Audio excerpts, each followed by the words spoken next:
Regresamos y lo hacemos para continuar con más información. Y mire, el próximo 2 de mayo, ¿por qué 2 de mayo y no como usualmente ocurre el último día de abril? Porque este cae en domingo y además el lunes 1 es día de asueto. Pues este 2 de mayo vence el plazo para que las personas físicas presenten la declaración anual ante el Servicio de Administración Tributaria, es decir, el SAT. Este año la declaración de impuestos presenta lo que llaman una versión simplificada a través de una opción prellenada y en su caso con saldo a favor, la cual solo necesita ser revisada antes de ser enviada para cumplir con el requisito fiscal en 2016. Justo para hablarnos sobre estas novedades y en general de cómo cumplir con este trámite para los contribuyentes y saber también aprovechar las distintas herramientas, saludamos al maestro Abraham Vergara, quien es coordinador de la licenciatura en Contaduría y Gestión Empresarial de la Universidad Iberoamericana Campus Ciudad de México. Abraham, bienvenido, qué gusto que nos acompañes nuevamente. Gracias, Alejandro, un gusto. Y pues ahí está, marzo y abril, 2 meses para cumplir con obligaciones fiscales. ¿Cuál es esta obligación y a quiénes nos corresponde? Es correcto. A ver, en marzo están las personas morales y en abril tenemos todas las personas físicas. Todos aquellos que hayamos tenido algún tipo de ingreso, ya sea empresa o sea persona física, tenemos que cumplir con estas obligaciones. Y hay distintos niveles en el cumplimiento de obligaciones, sí, ya sea por el régimen fiscal que tengan los contribuyentes que son personas morales. Es decir, cómo estamos dados de alta. Es correcto. O cómo estamos dados de alta también como personas físicas. Bien. Hoy en día es mucho más sencillo, mucho más fácil hacer todo este proceso a través de la página del SAT, es más ágil, más eficiente, pero una recomendación es no llegar a los últimos días. No esperarnos, sí, ¿no? Como acostumbramos a los últimos momentos. Si llegamos a esos últimos momentos, generalmente años pasados se ha saturado y empezamos a tener un poco de inconvenientes en nuestras declaraciones, ya sea persona física o persona moral. Abraham, ¿qué pasa con los asalariados? ¿Deben de presentar declaración anual?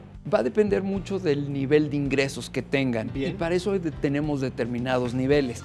Por ejemplo, aquellos trabajadores que reciben 20,000 pesos que provengan de salario más salarios de intereses bancarios, ¿sí?, están totalmente exentos de hacer esa declaración. No tienen que declarar. No tienen que declarar. Sobre todo porque toda la parte de intereses la hace de manera directa, ya sea el banco o la casa de bolsa, en donde hay algunas inversiones.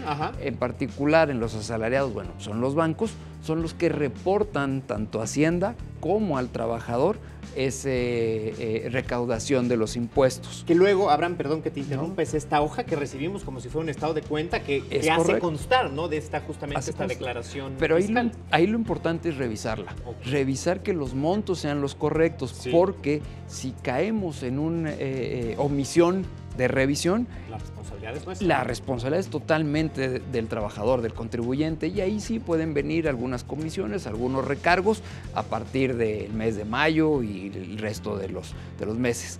Después tenemos la parte de los contribuyentes que pagan 10,000 pesos, bueno, que reciben 10,000 pesos, pero que además deducen hasta 25 facturas, ¿no?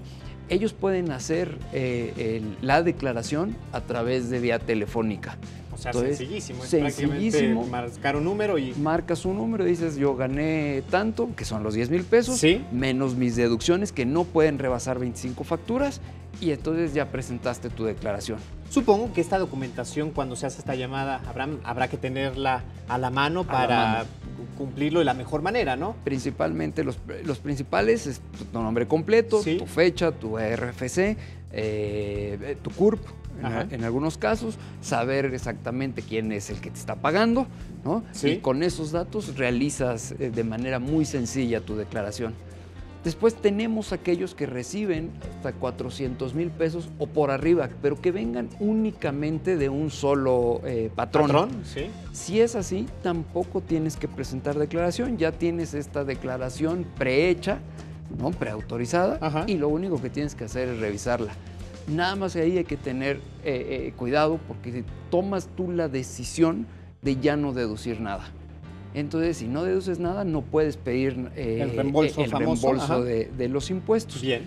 Ahí hay que tener cuidado, hay que ver si me conviene o no me conviene, si me conviene deducir o no me conviene deducir ciertos gastos, como son gastos médicos, dentales, seguros de vida, seguros funerarios, todo eso son detalles que puedes Que deducir. justamente sobre esto, Abraham, ¿qué tanto hay de cierto en este mito en torno a el reembolso? Es decir, aquellos que dicen, si te lo puedes evitar, mejor ahí déjala, para evitar justamente estos procesos más complicados o quizás un proceso de fiscalización encima de ti por parte del sistema de administración tributaria. Creo que en el pasado sí eran muy cierto y no era un mito, era una realidad. Bien. Hoy en día no.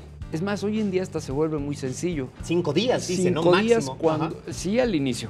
Bien. Cuando te vas acercando otra vez al final, te puedes llegar a tardar hasta un mes, mes y medio. Al menos esa es la experiencia que hubo en el 2016 y previos, ¿no? Ahora dicen que sí van a cumplir con los 5 días. Es falso eso de que me van a fiscalizar más. No, simplemente los impuestos son los impuestos. Y ya se pagaron, ¿no? O sea, claro, los estás pagando con Y si gastos, tengo un derecho a un reembolso, bueno, pues ¿por qué no pedirlo? ¿No? Entonces, creo que es tanto una obligación el pagar impuestos como un derecho el pedir una devolución de impuestos. Y si las empresas lo hacen, bueno, ¿por qué nosotros las personas físicas no? Bien. Ahora, íbamos con los que ganaban menos de 400,000 pesos. ¿Qué si se excede en esto? Bueno, no importa que se excedan mientras no pidan deducciones. Ok. ¿Cuándo sí tienes que hacer una declaración? Puede ser que ganes menos de 400,000 o más de 400,000, pero que tengas más de un patrón. O que tengas otro tipo de ingresos, como pudieran ser rentas, como pudieran ser también esta parte de ingresos por intereses. En ese momento estás totalmente obligado a presentar tu declaración, así hacer todo este proceso contable para poder determinar si tienes impuesto a favor o impuesto en contra. Desafortunadamente, Abraham, se nos agota el tiempo. Son miles de preguntas las que podríamos hacer. Antes de despedirnos, y de verdad sí sería interesante que nos acompañaras nuevamente antes de esta fecha fatal para cumplirlo de la mejor manera. ¿Tú recomiendas acercarnos a un profesional, a un contador? Si no estamos seguros, acudir también a uno de estos escritorios de atención de parte del SAT o aventurarnos a hacerlo de manera individual. ¿Es tan sencillo como para intentarlo hacer? Si tus ingresos son pequeños, es muy fácil. Bien. Si tus ingresos provienen de más de un patrón, la recomendación es sí acércate a alguien profesional.